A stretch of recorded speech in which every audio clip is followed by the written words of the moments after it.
Hello students, in this video we will study new topic electric potential due to electric dipole. We know that the electric dipole is a system of two equal and opposite charges placed at some small distance. So we have to find the electric potential due to a given electric dipole. For this we will suppose that there is an electric dipole AB. AB भी है given electric dipole having charges plus q and minus q. मान लेते हैं कि 2a जो है इस dipole की लेंथ है, तो हाफ a 2a भी the total length of the dipole. Let a point P, एक पॉइंट P ले लिया. इसी पॉइंट P पर हम लोग इलेक्ट्रिक पोटेंशियल की वैल्यू फाइंड आउट करेंगे. तो ये जो पॉइंट P है it is at a distance r from the midpoint of the dipole and it makes an angle theta with the dipole.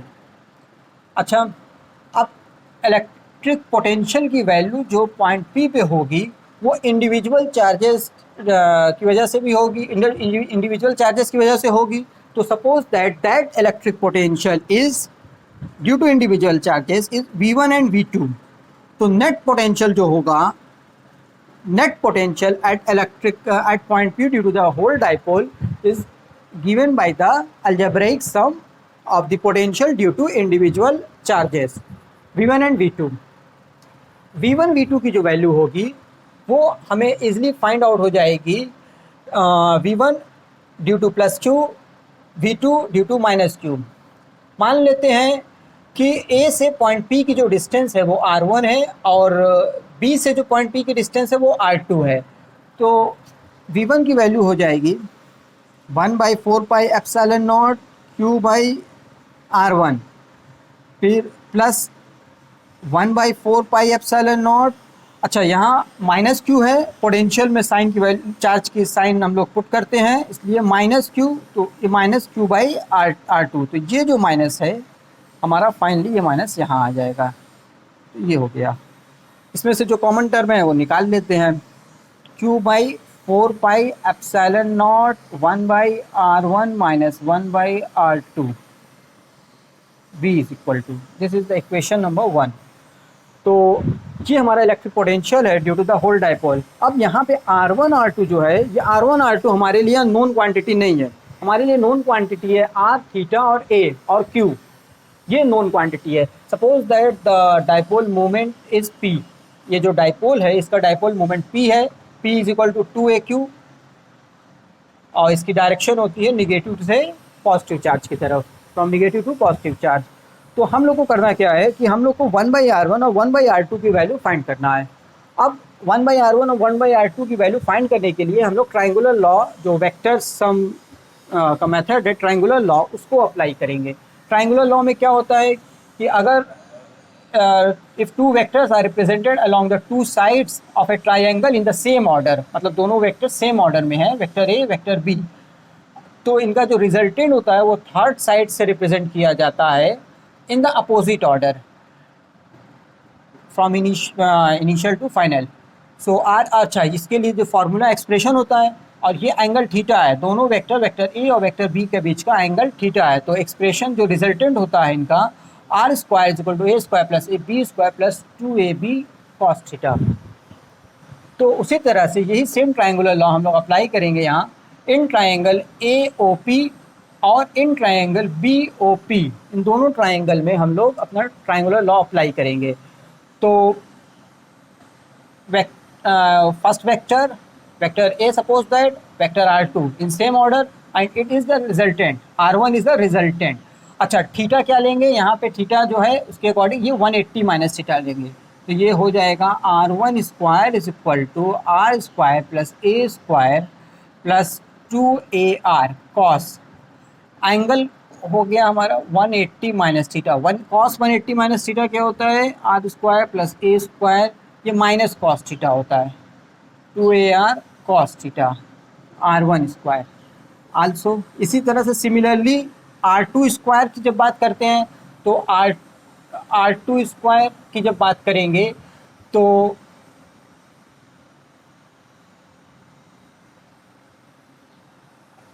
A square plus R square equal to, तो R2 square is equal to A square R square plus A square plus 2AR cos theta. इस केस में जो हम angle लेंगे वो theta लेंगे। तो ये हो गया हमारा इक्वेशन नंबर 2। तो ज्योमेट्री से हम लोगों ने वैल्यू लिख लिया R1 स्क्वायर और R2 स्क्वायर की, लेकिन हम लोग को क्या चाहिए 1/R1 और 1/R2 चाहिए, तो हम लोग इसको सिंप्लीफाई करेंगे। तो 1/R1 R1 स्क्वायर, इसमें से R स्क्वायर कॉमन ले लेते हैं, R स्क्वायर कॉमन ले लिया तो ये हो गया 1 + A/R square minus 2A/R cos theta. तो अच्छा, यहाँ पे हम लोगों ने जो सपोज किया है, here we have suppose that A जो है वो वेरी स्मॉलर है आर से, आर के कंपेयर में ए की वैल्यू बहुत स्मॉल है। सो ए स्क्वायर की वैल्यू और स्मॉल हो जाएगी, आर स्क्वायर की वैल्यू ग्रेटर हो जाएगी। तो A square by R square is much smaller than 1 in compare to 1। A square by R square can be negligible, so we can write a square by r square is very very smaller than 1, so we can neglect it. So it become r square is equal to r square 1 minus 2a cos theta by r। ठीक, अब हम लोग को चाहिए 1/R1, तो first of all हम इसको दोनों साइड रूट ले लेते हैं। तो ये हो गया 1 minus 2a cos theta by r का पावर 1/2 और 1/R1 रेसिप्रोकल कर दिया, तो ये हो गया 2a cos theta by r whole power -1/2। अब हमको इसको सिंप्लीफाई करना है। ये एक्सप्रेशन जो है वो इस तरह सा है, it is just like 1 + x का whole power n। Binomial theorem apply करेंगे जहाँ पे x की वैल्यू स्मॉलर है 1 से, यहाँ पे 2a cos theta by r 1 से स्मॉलर है, तो ये इसकी वैल्यू होती है 1 + nx। हायर ऑर्डर्स को हम लोग यहाँ पे नेगलेक्ट कर दे रहे हैं, हायर ऑर्डर्स नहीं ले रहे हैं, हायर पावर्स पावर 2 पावर 3 छोड़ दे रहे हैं। तो ये 1 + nx, अब इस फॉर्मूले से अगर कंपेयर करें, बाइनोमियल थ्योरम से कंपेयर करें, तो हमें मिलेगा 1/R1 is equal to 1/R 1 minus 1/2, तो ये माइनस प्लस हो जाएगा और ये 2 से 2 कैंसिल हो जाएगा, तो ये हो जाएगा 1 + a cos theta by r। This is the final expression for 1/R1। Similarly 1/R2 is equal to 1/R, यहाँ माइनस था तो ये प्लस हो गया, उसी तरह से R2 के लिए यहाँ प्लस है तो ये माइनस हो जाएगा, 1 - a cos theta by r। तो 1/R1 1/R2, we can put these values in equation number 1. So on putting, we get v is equal to q by 4 pi epsilon naught 1/R1। 1/R तो common हम निकाल सकते हैं, 1/R common निकाल देंगे और 1 वहाँ माइनस है, 1 - 1 कैंसिल हो जाएगा, a cos theta by r ये प्लस हो जाएगा, ये 2a cos theta by r। So it become 2aq cos theta upon 4 pi epsilon naught r square 2a cos theta dipole moment p, तो v is equal to p cos theta by 4 pi epsilon naught r square. This is the expression for electric potential due to an electric dipole. यहाँ p क्या है, dipole moment. अच्छा, इसी same expression को अगर हम vector term में लिखें, वेक्टर टर्म में अगर लिखना चाहें तब क्या करें, v is equal to P R का मल्टीप्लाई कर लेते हैं डिनोमिनेटर और न्यूमरेटर में, 4 pi epsilon naught r cube. p is a vector quantity, here r is also we have suppose the vector quantity, और दोनों के बीच का एंगल है थीटा, तो हम इसको लिख सकते हैं vector P dot vector R, scalar product, dot product.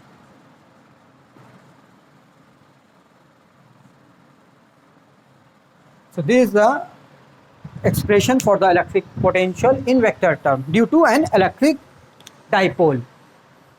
So this has been completed. अब हम लोग नेक्स्ट टॉपिक नेक्स्ट वीडियो में देखेंगे. आज के लिए इतना ही. Okay, thank you.